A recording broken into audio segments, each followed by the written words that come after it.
Premier constat réalisé par le service public de l'emploi local, le Sud-Vendée ne souffre pas beaucoup plus que d'autres territoires du département. Certes, des entreprises emblématiques ont fermé leurs portes, certes le taux de chômage est plus important que la moyenne départementale et régionale, mais au-delà d'un certain climat de sinistrose, les 7 communautés de communes que forme le bassin sud-vendéen semblent avoir des atouts pour inverser tout du moins la perception de ce territoire. Quand on rencontre les chefs d'entreprise du Sud-Vendée, eh bien, bon nombre d'entre eux ont des projets de développement et entendent aussi faire savoir que la présentation d'un territoire sous un angle négatif n'est pas forcément très porteur, y compris pour leurs projets. Alors pour tenter de redorer l'image économique du Sud-Vendée, un plan d'action est mis en place pour 2013, un plan articulé autour de 5 axes, parmi lesquels, entre autres, la promotion des parcours professionnels et des outils à disposition des décideurs,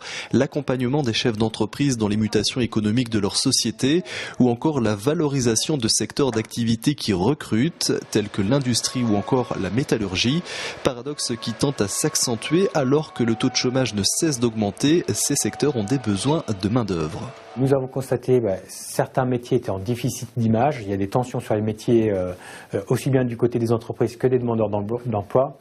Donc toute l'idée, c'est d'amener une meilleure connaissance sur le territoire de ce qu'il existe en termes de formation pour qualifier les demandeurs d'emploi, jeunes ou adultes. Des demi-journées d'information autour de ces secteurs sont ainsi programmées les 16, 23 et 30 mai, respectivement à Saint-Hermine, à Luçon et à Fontenay.